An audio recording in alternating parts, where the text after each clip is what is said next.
श्री स्वामी समर्थ. नमस्कार मित्रांनो. उद्या शनिवार आषाढी एकादशीला या झाडाला टाळू नका. स्पर्श करून घरी या. इतका पैसा येईल की एका रात्रीत करोडपती बनाल. आजचा हा व्हिडिओ तुमच्या आयुष्यातला एक असा वळण देणारा ठरणार आहे ज्याची कल्पना कदाचित तुम्ही स्वप्नातही केली नसेल. उद्या आहे पवित्र आषाढी एकादशी, वर्षातील सर्वात मोठी, अत्यंत फलदायी आणि सिद्ध एकादशी. तुम्ही आजवर अनेक व्रतवैकल्य केले असतील, भरपूर कष्ट केले असतील, पण तरीही घरात पैसा टिकत नाही आहे का? कर्ज वाढत चाललेलं आहे, डोक्यावर चिंतेचं सावट आहे. तर थांबायचं नाही, कारण या एकादशीला एकच असा दुर्मिळ योग जुळून आलेला आहे जो शेकडो वर्षातून एकदा येतो. उद्या आषाढी एकादशीच्या दिवशी संध्याकाळी होण्यापूर्वी तुम्हाला फक्त एक विशिष्ट झाडाजवळ जायचं आहे. त्या झाडाला अत्यंत भक्तिभावाने स्पर्श करायचा आहे आणि एक छोटासा गुपित शब्द उच्चारून घरी परत आणायचा आहे. हे झाड नक्की कोणतं आहे, ते कुठे मिळतं आणि त्याला स्पर्श करताना कोणती चूक मुळीच करायची नाही, हे मी तुम्हाला या व्हिडिओत पुढे सांगणार आहे. पण त्याआधी जर तुम्हाला भगवान विठ्ठल, श्री स्वामी समर्थ आणि महादेव यांच्यावर पूर्ण श्रद्धा असेल तर लगेच कमेंट बॉक्समध्ये श्री स्वामी समर्थ, ओम नमः शिवाय, ओम नमो भगवते वासुदेवाय नक्की लिहा. तुमच्या एका कमेंटने तुमच्या आयुष्यात सकारात्मकता नक्की येईल. आणि हो, या व्हिडिओला आत्ताच लाईक करा, तुमच्या जवळच्या लोकांसोबत शेअर करा आणि चॅनलला सबस्क्राईब करायला मुळीच विसरू नका. व्हिडिओ शेवटपर्यंत नक्की पहा, कारण अर्धवट माहिती नेहमी धोकादायक ठरते. मित्रांनो, आषाढी एकादशी ही केवळ उपवासाची एकादशी नाही. या दिवशी भगवान विष्णू योग निद्रेत जातात. पौराणिक मान्यतेनुसार जेव्हा देव योग निद्रेत जातात तेव्हा पृथ्वीवरील काही वनस्पतींमध्ये देवांची विशेष शक्ती आणि त्यांची सकारात्मक ऊर्जा निवास करते. आपल्या प्राचीन तंत्रशास्त्र आणि वृक्ष आयुर्वेदात काही वनस्पतींचा उल्लेख आहे ज्या साक्षात महालक्ष्मी आणि विष्णूंचे रूप मानले जातात. या वनस्पतींमध्ये गरिबी नष्ट करण्याची इतकी ताकद असते की जर योग्य मुहूर्तावर त्यांचा स्पर्श झाला तर तुमच्या घरात कधीही धनधान्याची कमी पडणार नाही. अनेक लोक दिवसभर कष्ट करतात पण नशीब साथ देत नाही, कारण त्यांच्या घरातील नकारात्मक ऊर्जा आणि दरिद्रता त्यांचा मार्ग अडून बसलेली असते. पण उद्याच्या या शुभमुहूर्तावरती मी जो उपाय सांगणार आहे त्याने तुमची ही दारिद्रता कायमची पळून जाईल. पण लक्षात ठेवा, मी ज्या झाडाबद्दल सांगणार आहे त्या झाडाकडे जाताना तुम्ही एक मोठी चूक करू शकता. जर ती चूक झाली तर या उपायाचा काहीही फायदा होणार नाही. ते झाड कोणतं? तुळशी आहे का पिंपळ आहे की शमीचं झाड आहे की अजून काही दुर्मिळ? थांबा, घाई करू नका. ते झाड या सर्वांपेक्षा वेगळं आणि अत्यंत विशेष आहे. त्याचा संबंध साक्षात कुबेराशी जोडलेला आहे. पण थांबा, घाई करू नका. ते मुख्य रहस्य काय आहे, त्या झाडाची शक्ती कोणती आहे आणि त्याला स्पर्श करताच हे मी तुम्हाला लगेच सांगणार आहे. पण त्याआधी एक गोष्ट मनावर कोरून ठेवा. कोणताही मोठा उपाय किंवा विधी करण्यापूर्वी आपल्या घरातील वातावरण शुद्ध असणे आणि वास्तूची ऊर्जा सकारात्मक असणे अत्यंत आवश्यक असते. जर घरातील ऊर्जा दूषित असेल तर मोठ्या उपायांचा प्रभाव कमी होतो. म्हणून त्या मुख्य झाडाच्या उपायाकडे वळण्यापूर्वी आषाढी एकादशीच्या शुभ मुहूर्तावर करायचे 2 अत्यंत सोपे आणि गुपित आधी नीट समजून घ्या. प्रभावी उपाय आधी नीट समजून घ्या. हे 2 छोटे उपाय तुमच्या घरात लक्ष्मीला कायमचे खिळून ठेवतील. पहिला उपाय हळदीचा आणि तांब्याचा. पवित्र पात्रातील चमत्कारिक टोटका. तांबा, हळद, नाणे आणि मुख्य दारावर जल शिंपडण्याचा हा उपाय आहे. पहिला उपाय आहे हळद आणि नाण्याचा चमत्कारिक प्रयोग. उद्या आषाढी एकादशीच्या दिवशी सकाळी उठून स्नान उरकल्यानंतर हा उपाय करायचा आहे. तुम्हाला हवा आहे एक शुद्ध तांब्याचा तांब्या, म्हणजेच भांडे शुद्ध पाण्याचे पिण्याचे पाणी, एक चिमूटभर हळद आणि 1 रुपयाचे नाणे. जर तुमच्याकडे तांब्याचे किंवा चांदीचे नाणे नसेल तर अनंत साधारण 1 रुपयाचे नाणेसुद्धा चालेल. कशी करायची कृती सांगते. तांब्याच्या तांबा स्वच्छ पाणी भरा. त्यात 1 चिमूटभर हळद टाका. ज्योतिषशास्त्रानुसार हळद हे गुरुग्रहाचे आणि साक्षात माता लक्ष्मीचे प्रतीक मानले जाते. तर तांब्याचे भांडे सूर्यदेवाची ऊर्जा आकर्षित करते. दुसरं म्हणजे आता त्या पाण्यात 1 रुपयाचे नाणे टाका. हे पात्र हातात धरून तुमच्या घरातील मुख्य दरवाजाजवळ जा. आपल्या दोन्ही हातांनी 1 आंब्याच्या तुळशीच्या पानाने हे जल घरातील मुख्य दरवाजाच्या चौकटीवर आणि उंबरठ्यावर हळूवार शिंपडा. मंत्रजप करायचा आहे. जल शिंपडत असताना मनातल्या मनात अतिशय श्रद्धेने 11 वेळा हा मंत्र म्हणा. मंत्र आहे ओम नमो भगवते वासुदेवाय. हा उपाय, या उपायाचा फायदा काय ते पण ऐका. मित्रांनो, घराच्या मुख्य दरवाजाचा हा लक्ष्मीच्या आगमनाचा मार्ग असतो. या उपायामुळे घरातील नकारात्मकता, नकारात्मक शक्ती, वास्तुदोष आणि वाईट दृष्टी क्षणात नष्ट होते. दरवाजाची शुद्धी झाल्यामुळे साक्षात लक्ष्मी, हरिविठ्ठल, माता लक्ष्मीच्या लक्ष्मी तुमच्या घरात प्रवेश करते. दुसरा उपाय, तुळशीच्या मुळातील अत्यंत गुपित उपाय आहे. या उपायाकडे आता वळूया. आपल्या दुसऱ्या उपायाकडे, जो तुमच्या अडकलेल्या पैशांचे मार्ग मोकळे करेल. हा उपाय आहे तुळशीच्या मुळातील मातीचा.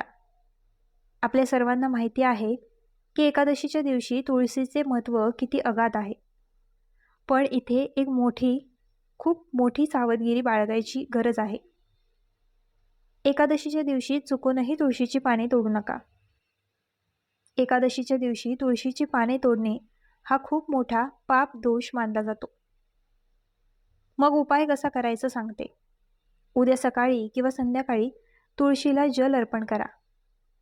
जल अर्पण केल्यानंतर तुळशीच्या रोपाच्या मुळातील अगदी चिमूटभर ओली माती तुमच्या उजव्या हाताच्या अनामिका रिंग फिंगर बोटावर घ्या. ही माती सर्वात आधी तुमच्या स्वतःच्या कपाळावर टिळा लावा. यामुळे तुमचा राशीदोष शांत होतो आणि भाग्योदय होतो. त्यानंतर उरलेली थोडीशी माती तुमच्या घरातील तिजोरीवर, कपाटावर किंवा जिथे तुम्ही पैसे ठेवता तिथे एका छोट्या कागदावर ठेवून किंवा थेट स्पर्श करून लावा. या उपायाचा फायदा काय आहे ऐका. शास्त्र सांगते तुळशीच्या मातीमध्ये साक्षात विष्णुप्रिया लक्ष्मीचा वास असतो. या उपायामुळे तुमचे कुठलेही अडकलेले पैसे, बुडालेले धन किंवा कर्जाचं डोंगर हळूहळू कमी होऊ लागते आणि उत्पन्नाचे नवीन मार्ग उघडतात. हे 2 छोटे पण प्रचंड ताकदवान उपाय केल्यानंतर तुमच्या घरातील सर्व नकारात्मकता निघून गेलेली असेल. तुमचे घर लक्ष्मीच्या स्वागतासाठी पूर्णपणे तयार झालेले असेल. आणि आता ते अद्भुत झाड आहे कोणते, ज्याला उद्या आषाढी एकादशीच्या संध्याकाळी फक्त एक स्पर्श केल्याने तुमची गरिबी, तुमची पैशांची चणचण एका फटक्यात दूर होऊ शकते. त्या झाडाला स्पर्श करताना कोणती गुप्त पद्धत वापरावी लागेल हे पण ऐका. कोणता एक शब्द उच्चारला तर फायदा होईल आणि घरी परतताना कोणती चूक अजिबात करायची नाही. चला, अजिबात वेळ न घालवता जाणून घेऊया त्या चमत्कारिक झाडाबद्दल. आता अगदी मनापासून श्वास रोखून लक्ष देऊन ऐका, कारण आता मी तुम्हाला त्या चमत्कारिक वनस्पतीबद्दल सांगणार आहे, ज्याच्या एका स्पर्शाने तुमच्या नशिबाचे बंद दरवाजे उघडू शकतात. अनेक लोकांना वाटतं की हे एखादं खूप दुर्मिळ, जंगलात मिळणारं किंवा महागडे झाड असेल. पण नाही, हे झाड आपल्या अगदी आसपास असतं. आपल्या रोजच्या रोज त्याच्यावरून आपण ये-जा करत असतो. पण त्यातील लपलेली अलौकिक शक्ती आपल्याला माहीत नसते. आपण रोज त्याच्याकडे दुर्लक्ष करतो. झाडाचे पौराणिक रहस्य आणि अलौकिक शक्ती सांगते ते पण ऐका. हे झाड साधन आहे. यात भरपूर शक्ती दडलेली आहे. ते दिव्य झाड दुसरं तिसरं कोणतं नसून, दुर्मिळी नसून साक्षात पारिजातकाचे झाड आहे, ज्याला आपण हरसिंगार किंवा पराजक्ता म्हणून ओळखतो. मित्रांनो, पारिजातकाचे झाड हे सामान्य झाड नाही. पौराणिक कथेनुसार जेव्हा देव आणि देवांनी समुद्र मंथन केले होते दैत्यांनी, तेव्हा त्यातून 14 अलौकिक रत्ने बाहेर पडली होती. त्या 14 रत्नांपैकी एक सर्वात पवित्र रत्न म्हणजे पारिजातकाचे झाड. हे झाड साक्षात इंद्रांच्या स्वर्गात स्थापित होते आणि भगवान श्रीकृष्णांनी माता सत्यभावेसाठी ते स्वर्गातून पृथ्वीवर आणले होते. शास्त्र असं स्पष्ट लिहिलेलं आहे. शास्त्रात पारिजातकाच्या प्रत्येक पानात, फुलात आणि खोडात साक्षात धनलक्ष्मी आणि भगवान श्रीविष्णूंचा निवास असतो. या झाडाभोवती एक प्रचंड सकारात्मक ऊर्जा असते की तिची तुलना कशाशीही होऊ शकत नाही. जर तुमच्या घराजवळ पारिजातकाचे झाड उपलब्ध नसेल तर घाबरू नका. या झाडाऐवजी साक्षात महादेवाला प्रिय असणारे शमीचे झाड किंवा सर्व देवांचा वास असणारे पिंपळाचे झाड या उपायासाठी वापरू शकता. या तिन्ही झाडांमध्ये प्रचंड ताकद असते. झाडाला स्पर्श करण्याची योग्य आणि अचूक पद्धत सांगते. ऐका, स्टेप बाय स्टेप सांगणार आहे. लक्ष देऊन ऐका. पण लक्षात ठेवा, केवळ झाडाजवळ जाऊन स्पर्श करून चालणार नाही. हा विधी अत्यंत गुप्त आणि नियमांनी करावा लागतो. जर नियमात चूक झाली तर उपायाचा प्रभाव शून्य होतो. म्हणून स्पर्श कसा करायचा हे अगदी नीट समजून घ्या. योग्य वेळ आणि योग्य काळ, तो म्हणजे प्रदोष काळ. उद्या आषाढी एकादशीच्या दिवशी सूर्यास्ताच्या वेळी म्हणजे संध्याकाळी 6 ते 6:30च्या दरम्यान, ज्याला आपण प्रदोष काळ म्हणतो, तुम्हाला या उपायासाठी बाहेर पडायचं आहे. हीच ती वेळ असते जेव्हा देव आणि लक्ष्मी पृथ्वीवर भ्रमण करत असतात. दुसरी अट आहे मौन व्रत म्हणजे शांतता. घरातून निघण्यापासून ते झाडाजवळ जाऊन विधी पूर्ण करेपर्यंत तुम्हाला कोणाशीही बोलायचे नाही. वाटेत कोणी ओळखीचे भेटले तरी फक्त हात जोडा, पण तोंडातून एकही शब्द काढू नका. मनातल्या मनात सतत श्री स्वामी समर्थ किंवा ओम नमो भगवते वासुदेवाय या मंत्रांचा जप चालू ठेवा. तिसरी अट आहे प्रत्यक्ष स्पर्श आणि गुप्त विधी.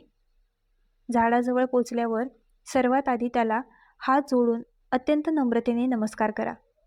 आता तुमच्या दोन्ही हातांनी तळवे आणि झाडाच्या खोडावर त्याच्या हिरव्यागार पानांवर हळूवार ठेवा.